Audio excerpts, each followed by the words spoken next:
Hey, do you want to practice improv comedy, but you don't have a class or a group or other people to work with? Well, no worries. In this video, I'm going to show you how you can practice on your own. I'm going to show you how you can go make some friends.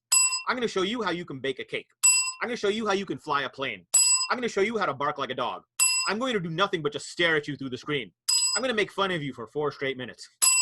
I'm going to show you how you can play the game Ding or New Choice all by yourself with no partners, no one helping you. So stick around.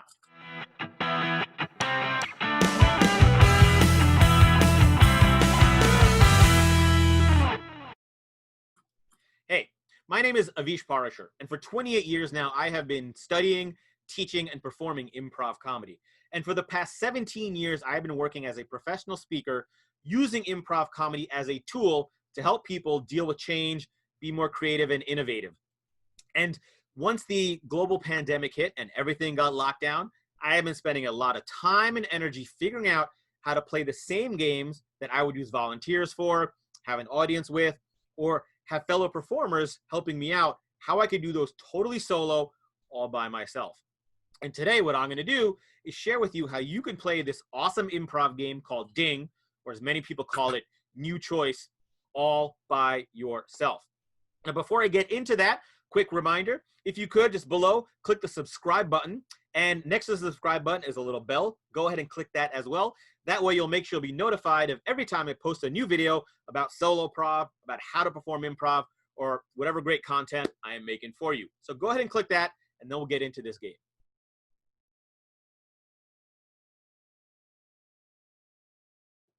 So the improv game Ding, or New Choice, is a lot of fun. Done right, it's high energy, very funny. It gets the audience really going. Now, this game is near and dear to my heart because my website and my keynote are both called Ding Happens. So I play this game to start almost every presentation I do. Now, the way the game works is you can do this as a scene or as a story. And what happens is one person is talking, and then someone else, it could be another performer or a host or an audience volunteer like I do in my keynotes, will ring the bell. When they do, whoever was talking has to stop, go back and repeat what they said, but change it a little bit, make a new choice. So for example, if the story is once upon a time there was a girl with a pet dog, once upon a time there was a girl with a pet cat, with a pet mouse, with a pet blue whale, whatever. Whenever the bell rings, the person changes. When the bell stops ringing, the person speaking keeps going, but only as if they said the last thing. So in this example, the dog, the cat, and the mouse would be gone. We'd have a story about a girl and her pet blue whale. So it's a lot of fun. And this game was originally done as a way of helping performers make new choices and better choices. So if you have a performer who's playing it safe or trying to be jokey, you can force them to change. It evolved into a performance game, which is a ton of fun. The audience loves to see the switch, and it often forces you down completely new creative paths. Now, normally, you're talking and someone else rings the bell. That's what makes it improv. What I've adapted this to, how you can play it by yourself, is you tell the story and also ring the bell yourself. Now, that may seem like you're cheating because you're not surprising yourself, but when done right, you will be just as funny, just as creative, and just as energized ringing the bell yourself rather than having a volunteer ring it. So before I get into explaining how that works, let's see an example of solo Ding in action. Kim walked out of her house one day, and as soon as she took one step out of her house, she heard a giant crash. She heard an explosion. She heard a roar. She heard a barking. She heard nothing. She heard total silence. Now, that was weird because she lived in the city where as soon as you walk out, in fact, even when you're in your house, in your apartment, you should hear lots of sounds. But it was eerily quiet. She looked around and didn't see anything. She looked around and saw one person. She looked around and saw aliens. She looked around and saw birds, thousands and thousands of birds, all sitting there silently staring at her, all sitting there making faces at her, all sitting there doing Marcel Marceau mime work. She's like, what's going on? The birds were like doing mimes. They were doing the rope and the box and all sorts of things. Now, she had never seen mime in person, much less birds doing mime. So she walked close to the birds when one of the birds squawked at her, when one of the birds talked to her, when one of the birds zoomed in and hit her in the face. She stumbled backwards. She's like, oh my God, why did you attack me, bird? And the bird just looked at her with that mean bird look. The bird smiled an eerie, evil smile. The bird handed her a note. She looked at the note and she couldn't believe what it said. It said, all the humans are gone. You are the last one left. It said, we are a traveling mime troupe and we want you to be our agent. It said nothing. It just had scrawl, literal chicken scratch on there. It said, help. Help? Kim couldn't believe it. Like, these miming birds, they weren't putting on a show for her. They were trying to mime to her to help. And she didn't understand that one bird had managed to write. She thought, oh my God, what do you guys need help with? And as she looked closer, she realized that every single one of these birds had a little bracelet on its leg. Every single one of these birds had a marking around its forehead. Every single one of these birds had an eye patch. Every single one of these birds had only one wing. She couldn't believe it. That one that hit her in the face had somehow managed to fly with only one wing. She said, well, how did you guys lose your wings? But of course, we've established they couldn't talk. So she had to figure this out. She looked closely and she saw the scar where the wing used to be.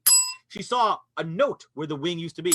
She saw a placard, like a branding there. It was a logo of a company she recognized. It was a logo of a company she had never seen before. It was just a logo. It was a bunch of squiggles. She said, it was a name. There was a name, like a signature on a piece of art. And she said, Dr. David Thorensen. She didn't know who Dr. David Thorensen was. She knew who Dr. David Thorensen was. In fact, she worked for him. She was a secretary in his office. She realized that's why the birds must have come to her. They must have somehow silenced the whole city so she could get their attention and they could help her. They must have killed everyone around so that she would be sure to see them. They must have moved everyone away because they were peaceful birds. They wouldn't kill just so she could only see them. They must have just blindly found her, and it was a total coincidence that she worked for Dr. Thorensen. She realized that one of these birds was Dr. Thorensen's pet bird. She realized that Thorensen had birds, and she thought it was weird, but didn't think twice about it. But then she realized Dr. Thorensen must have been experimenting on these birds. Before he would work on humans, he would try them on birds. She said, that's not right. So she went to work that day, and she looked, and she saw Dr. Thorensen. She didn't see Dr. Thorensen. She asked the nurse, where's the doc? And she said, the doc didn't come in today. She said, the doc called in sick. She said, I don't know. The doc screamed something and then told us to take over and just left.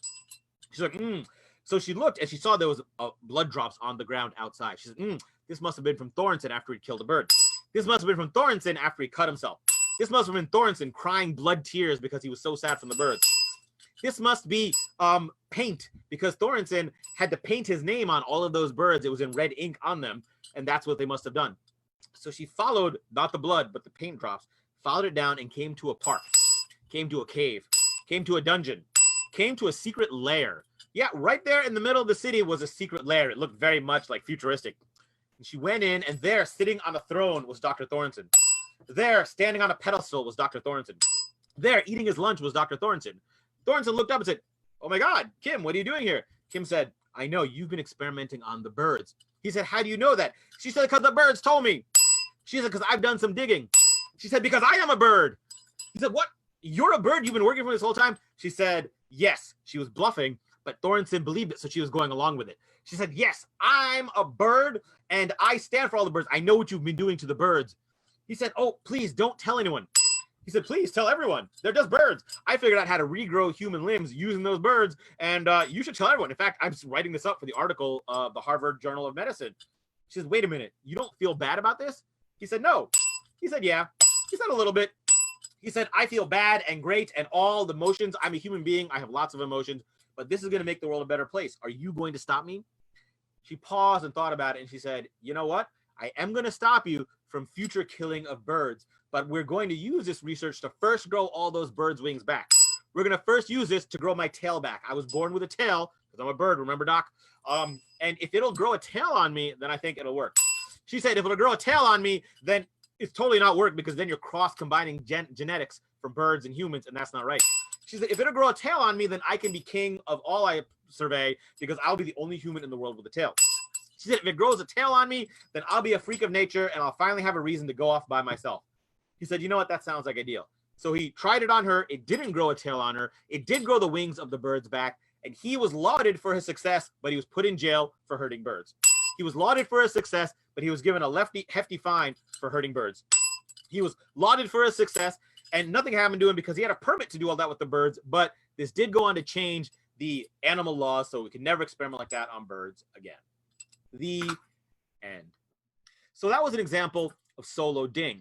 Now, hopefully watching it there, you could see that it would be incredibly hard to pre-plan that, which is one of the fears we have as improv comedians, which I think is overblown.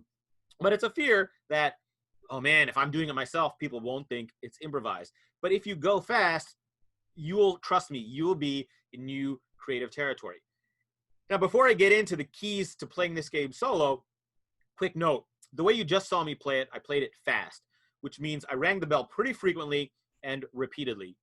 That's one way of playing it. When you do it that way, it usually makes it higher energy, funnier, and forces more random creativity. You can do it another way where you ring the bell a little slower. You ring it less frequently, and you don't ring it as multiple times. That's a whole other video, but when we do it that way, what we're doing is playing it more like the exercise to force you down a better choice. When we do it fast, we're just forcing random creativity and then forcing the person to go along.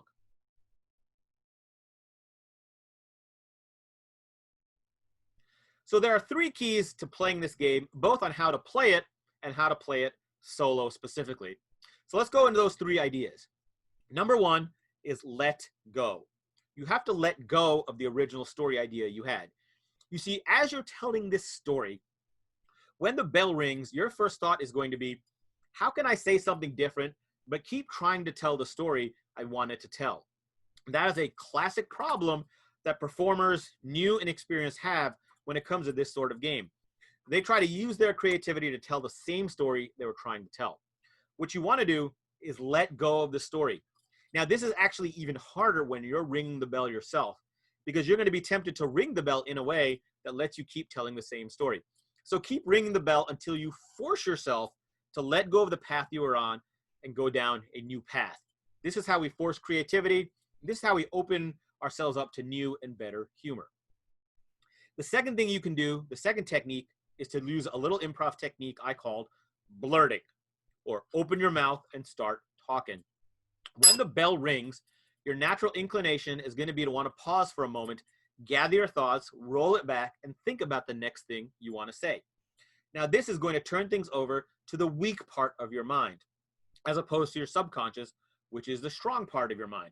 And quick tip, if you want more information on that, in the comments below or in the description below is a link to my Facebook group. If you join that, you can see a free 20-minute video explaining how you can access the creative part of your mind and come up with ideas and think quickly on your feet. But when we pause and think, we're slowing ourselves down. You want to blurt, which means as soon as the bell rings, even if it's you ringing the bell, just start talking. Repeat the line. The girl who had a dog, girl who had a cat, girl who had a mouse, girl who had an iguana, girl who could fly. Just talk and see what comes out. Blurt. Don't judge. Now, when you do this, especially at first, if you're really blurting, you may say gibberish, you may say nonsense. That's okay. Just stop, throw it away, start a new story. You're better off doing that than really going slow. But what's interesting is when you blurt and go fast and you're not overthinking, you will eventually say something random, something funny, something that drives a narrative in a new creative direction. And that's what you're looking for. So keep ringing the bell to force yourself to blurt, and you'll know when you're thinking versus blurting. Number 3, use the fact that you're ringing your own bell to your advantage. The first time I did this virtually in front of a virtual audience, ring the bell myself, I was a little bit nervous about how it would go. But then I realized that when I'm ringing the bell myself, I have total control. When I have a volunteer doing it, they may not ring at key moments. They may ring ineffectively. When I'm ringing, I bring all my improv comedy experience. I know how to use the bell to my advantage, and you can too. So when you're ringing your own bell while you tell the story, number 1, use the bell to change it if you don't like the story. It's not uncommon while you're making up an improvised story that you get to a point where you're like, I'm not really sure where this is going, or this isn't that interesting, I don't like it. Just ring the bell. In those moments, use it to your advantage. It's a get out of jail free card to change a story that's not working. So number 1, you don't like the story, change it, use it to your advantage. And number 2, use this to your advantage by forcing yourself to surprise yourself. So the tendency is going to be to stay in that line of thought. Keep ringing the bell till you come up with something that totally surprises yourself, where I'm like, I have no idea where that came from. Keep ringing the bell. Sometimes when a volunteer is ringing it, they may only ring it once, and they don't force you to be creative. You can keep ringing until you surprise yourself, forcing creativity. Number 3, you can ding when you want and challenge yourself, right? Sometimes we play in the safety. We ring a little bit till we get an idea for where the story can go. When you ding and get a good idea, challenge yourself. Keep ringing. Let that good idea go and see what comes up. Sometimes it's going to be worse, but often it's going to be better. But if you're using it to practice, keep ringing beyond the point you're comfortable. This is how you can raise your game where maybe a partner or an audience volunteer member wouldn't do that as much for you. So speaking of bells, those are the ways of doing it. If you could, again, subscribe down there and click the little bell to be notified of new videos just like this, explaining to you how you can Soloprov. Also, if you like this video, go ahead and click the like button, comment, and if you find people who also like to do improv but are struggling because they can't meet with their group, go ahead and share this video with them. And also below are a couple links. I have a Facebook group where I post a lot of this Soloprov stuff along with that free creativity video I mentioned. Go ahead and join that. And if you go to my website, dinghappens.com, you can sign up there to get some free resources, some guides on how you can do improv, how you can lead improv, and also some audios that go deeper into creativity and a recording of my keynote speech. So I hope you enjoyed that. So a quick summary, you can play this new choice game all by yourself in a way that's often more effective than with partners. The key to doing it is, number 1, let go of your story idea. Number 2, just blurt, don't overthink it, and use it to your advantage, right? If you don't like the story, change it. You can force yourself to reach a point of surprise and challenge yourself. Ring a little bit more than you think is comfortable. So thank you so much, and I look forward to seeing you on the next Soloprov instruction video.